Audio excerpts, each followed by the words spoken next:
Dans le 11-12, c'est le moment de retrouver l'invité du jour, Muriel Montserrat, bienvenue. Derrière ce micro, on va parler du 22e festival lycéen sur les planches qui va se dérouler au théâtre L'Hermine à Saint-Malo du 8 au 12 avril. Donc Muriel Montserrat, je rappelle que vous êtes la présidente du festival. Quel est l'esprit tout d'abord pour les personnes qui n'auraient jamais entendu parler du festival ou qui viennent de s'installer sur Saint-Malo ou sur la Côte d'Émeraude, par exemple? C'est un bain de jouvence extraordinaire. C'est aussi un laboratoire à l'image de la société. Cette année, il y a un thème qui est femmes, féminité, féminisme. C'est-à-dire que l'on s'aperçoit que le théâtre, c'est un peu la réalité ajoutée. J'ai envie de dire, tout est exacerbé et on peut tout dire, on peut tout évoquer. Exacerbé, c'est-à-dire C'est-à-dire qu'il y a tous les sujets. Le théâtre, c'est un art vivant, hein, donc les jeunes comédiens transmettent quelque chose de très puissant. Et puis, il y a des échanges, ce qui veut dire qu'on parle beaucoup, on échange beaucoup pendant cette semaine. C'est très court, une semaine. Et en même temps, c'est très dense. Oui. Alors, combien de lycéens y aura-t-il sur la scène du théâtre L'Hermine, Muriel Montserrat? 200, 68 étrangers et puis voilà, 130 lycéens français issus de la région malouine, puisque nous avons un lycée de Combourg. Autrement, ce sont des établissements malouins.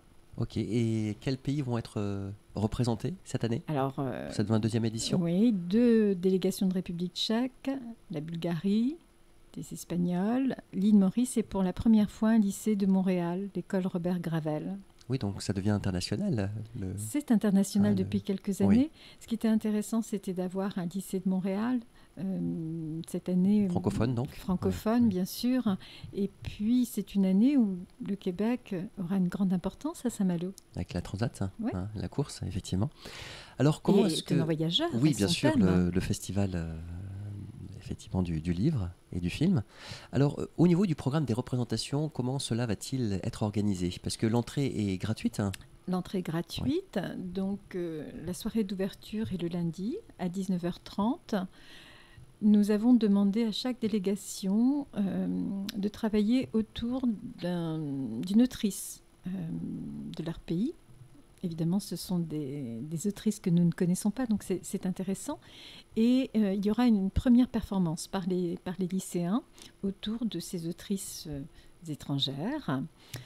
Ensuite, il y aura, pour nous c'était important, nous avons invité une artiste iranienne dont nous taisons le nom puisqu'elle est exilée politique en France. Et elle a écrit un poème autour de liberté de Paul Éluard. C'est une sorte de déclinaison. Et ce poème sera à la fois dit par cette artiste et signé par une jeune femme qui est sourde, ce qui est très symbolique puisque les femmes sont souvent cantonnées au silence. Surtout dans ce pays. Bien sûr, c'est d'une extrême violence. Il y a une très grande violence qui est faite aux femmes et ça continue. Malheureusement, on n'en parle peut-être plus en ce moment parce que l'actualité est telle que... Certaines se sont coupées les cheveux, on se souvient aussi, en signe de solidarité, de sororité. Bien sûr. Mais il y a des femmes qui sont tuées, qui sont torturées. Donc, oui, parce qu'enlever le voile là-bas, c'est un signe de rébellion, de révolte, qui est passible de prison. Bien sûr, avec toujours ce rapport à la chevelure des femmes, tentatrices, etc. Ce sont des modèles auxquels, malheureusement, on n'échappe pas encore ou pas tout à fait. Alors que, en fait, l'Iran est une belle civilisation quand on remonte dans l'histoire. Bien sûr. Avec une poésie magnifique, bien sûr. Donc il faut revenir aux sources quelque part ou retrouver cette liberté, cette créativité, liberté d'expression. Pour les femmes, c'est un enjeu au XXIe siècle. Oui, c'est important. Alors nous avons une position qui est très, très claire. C'est-à-dire que nous n'opposons pas un groupe à un autre. Sans doute que dans l'histoire de la lutte et du féminisme, il fallait passer par des actions assez violentes. On a oublié, par exemple, que les suffragettes qui étaient emprisonnées à Londres étaient nourries de force lorsqu'elles étaient emprisonnées, ce qui relève de la torture. Donc, pour un droit fondamental, il y a un très très beau film italien dont je vais déformer le titre, Ce sera mieux demain, je crois, qui a connu un immense succès en Italie et qui connaît un très très grand succès d'estime en France et qui nous embarque en tant que spectateurs. Parce que finalement, que veulent les femmes? Elles veulent pouvoir s'exprimer, elles veulent pouvoir voter. le droit de vote n'est pas... c'est récent, hein. C'est récent. Très récent, oui, quand on regarde cette avant-hier. Hein. Bien sûr, Ouais. le fait de porter un pantalon en toute légalité, c'est récent. Enfin, il y a des choses qui paraissent aberrantes. Avoir un chéquier, un compte en banque, c'est quelque chose de très récent aussi. Et donc cette nouvelle génération, Muriel Montserrat, notamment des lycéennes, s'empare aussi de ces sujets. Il y aura des ateliers lors du festival Lycéens sur les planches. Beaucoup d'ateliers, puis aussi lors de la soirée de clôture, un grand spectacle à partir d'une exposition qui est née à Saint-Malo. Karine Fougeret. Karine Fougeret, une rance à soi, où Karine avait fait tout un travail à la fois de podcast et elle avait sollicité des photographes pour réaliser des portraits de femmes étrangères qui sont arrivées en France. Si vous regardez, si vous vous intéressez à l'actualité, au flux migratoire, vous apercevrez qu'on parle beaucoup plus des hommes que des femmes. Effectivement, il y a beaucoup plus d'hommes que de femmes. Qui viennent chercher des fois du travail aussi. Oui. Si ce n'est qu'au sein d'une rance à soi, les femmes avaient des histoires tout à fait différentes et elles avaient quitté leur pays pour de multiples raisons. Ce n'était pas toujours lié à une histoire douloureuse. Pour certaines d'entre elles, oui, mais pas pour toutes. Des fois, c'est la deuxième génération. Je pense à la guerre d'Espagne notamment. Mais bien sûr. Et là, pour nous, c'est important parce que les podcasts, comme c'est un festival de théâtre et au théâtre, le corps a son importance, nous avons décidé de monter un projet avec des danseurs et comédiens en même temps. Mariana Montoya-Yepes est à la fois danseuse et comédienne, et Malik Cissé, qui rejoint l'aventure le temps de la soirée, un papa sénégalais, une maman marocaine, donc il s'inscrivait naturellement dans cette histoire. Et Malik, pour nous, c'est quelqu'un qui est important parce qu'il a étudié à Jacques-Cartier. Il est très attaché au festival. Il a su me dire à quel point ça avait été important pour lui en tant qu'élève. Et aujourd'hui, il se retrouve sur scène. C'est très beau. Et après un beau parcours de danseur. Donc c'est aussi une façon de restituer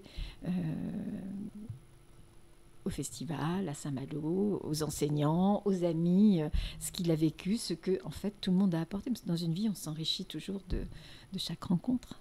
Je reviens, Muriel Montserrat, il y a quelques instants où vous évoquiez l'inclusion à demi-mot, quelque part, en parlant de surdité aussi. Je me souviens qu'il y avait eu un jeune artiste autiste qui jouait lui-même d'ailleurs sur les mots, autour de la batterie il y a quelques années. Oui, tout à fait. C'était un spectacle qui nous avait été offert par le théâtre de Saint-Malo. Le directeur du théâtre, Laurent Ziveri, a toujours... nous offre aux festivaliers un spectacle professionnel en milieu de semaine. Ce qui est très intéressant parce que ça n'écrase pas les festivaliers. C'est-à-dire quand vous arrivez dans un pays étranger, si on vous présente un grand spectacle professionnel, évidemment, vous vous sentez écrasé. Ce n'est pas le cas. C'est-à-dire qu'une fois que la machine est lancée, qu'il y a cette énergie et que l'on partage, là, c'est intéressant d'avoir ce spectacle qui... Parce que c'est une ruche, en fait. Oui, c'est une ruche. C'est vraiment cela. C'est une semaine. Oui, le mot ruche le définit très bien. Je crois que nous allons le garder. Les rencontres sont là entre donc, les comédiens, le public aussi, qui peut aller rencontrer les comédiennes et comédiens, échanger, partager. Voilà, il y a, à partir du mardi et jeudi, il y a des représentations à 13h30 et des représentations à 19h30 le soir. Donc lundi, mardi, jeudi, vendredi, il y a des représentations à 19h30. Donc c'est ouvert à tout le monde, on ne le dit pas assez, ça n'est pas qu'un spectacle lycéen pour les lycéens. Oui. Et ce sont des productions de qualité. Derrière, il y a des enseignants qui amènent très très loin leurs élèves. Et puis apprendre la langue de Molière lorsqu'on est par exemple tchèque ou bulgare, c'est pas forcément facile, j'imagine, parce que vous êtes bien placé pour le savoir vous-même. Vous travaillez aussi dans le domaine de la traduction aussi. Oui, de la réécriture et de la correction. Et donc la syntaxe est particulière dans la langue française, de la grammaire, l'orthographe bien sûr. Les voix, les temps, les formes. Enfin, il y a une richesse de cette langue qui doit être peut-être difficile à appréhender. Alors, spécifiquement, quel retour vous avez justement, vous ? Mais il y a un véritable amour pour le français, c'est-à-dire que c'est fascinant. Et lorsque l'on apprend une langue étrangère, on la scrute avec beaucoup plus d'attention. Ce qui n'est peut-être pas le cas lorsque c'est votre langue maternelle. On jargonne, on nommait la première partie des négations, etc. Parce que la langue vit et vit au regard du contexte, au regard de la personne que l'on est, du milieu dont l'on est issu. Tout ça, c'est bouillonnant. Non, les jeunes étrangers ont une vraie passion pour le français, ça c'est important, mais c'est une question qui est amusante. Cette année, le festival s'est associé à une compagnie, Les Chapeliers, qui est une compagnie créée par 2 femmes, Margot Rémignac et Yaël Liens. C'est une compagnie qui a 10 ans. Pour nous, c'était très important. Elles nous ont déjà beaucoup apporté jusque-là, donc elles sont associées. Et une des créatrices, Yaël, dans une conversation, en découvrant le thème, nous écrit en disant « Mais c'est formidable, nous allons pouvoir passer à l'écriture inclusive ». Et c'est un vrai débat que nous avons eu. Peut-être rappeler l'écriture inclusive, en quelques mots. Effectivement, c'est-à-dire que l'on part du principe que ce qui n'est pas nommé n'existe pas. Or, il y a cette règle ancienne, vous savez, en grammaire, lorsque l'on nous a appris l'orthographe, non, on nous disait le masculin l'emporte sur le féminin. Ah oui, vous avez, je ne sais pas, 40 comédiennes et un comédien, vous allez dire « il » lorsque vous allez employer un pronom. Et donc, il y a des linguistes, des féministes qui travaillent sur le yel. Est-ce que ce serait une négation aussi de la féminité dans cet ensemble, quelque part ? C'est un débat. Ouais. Et donc, mais c'est très compliqué. Et en même temps, c'est intéressant de se poser la question. Et j'ai répondu peut-être vivement, d'ailleurs, en disant oui, mais nous allons avoir des autres étrangers. Alors, le français est déjà tellement difficile. Si, en plus, pour l'écriture inclusive, lorsque vous écrivez, par exemple, auteur, vous allez mettre un point et R-I-C-E pour autrice, c'est compliqué, mais à lire c'est compliqué. Je me suis posé la question, et donc en disant que je craignais que cette écriture n'exclue les étrangers. Donc voilà, nous avons clos le débat ainsi, jusqu'au moment où je suis allée à Rennes voir une pièce de théâtre qui s'appelle Hall de Laure Catherine, mise en scène et jouée par Laure Catherine, et elle a fait tout un travail avec des étudiants lors de la pandémie. Et Laure réussit à dire à voix haute un texte en écriture inclusive. Alors voilà, c'est vraiment une ruche, c'est vraiment un laboratoire. Eh bien, donc ce sera à vivre à partir de lundi, 8 avril jusqu'au 12 avril. Est-ce qu'il faut réserver ? On peut réserver sur le site, c'est préférable, mais si vous n'avez pas le temps, venez un petit peu en avance. C'est voilà. Ça. Oui. Et alors le site, vous nous rappelez les références ? Faites point lycéen sur les planches. Il y a aussi la page Facebook. La page Facebook qui est très active. Avec une belle photo, oui, que vous avez peut-être la décrire, justement, parce qu'elle dit quelque chose, cette image. C'est une belle photo. Nous avons travaillé, nous avons bénéficié d'un dispositif qui s'appelle le Pass Culture. Nous avons travaillé avec un photographe qui s'appelle François Rio, qui met en scène des élèves avec les lumières du Caravage. Donc il y a vraiment ce clair-obscur.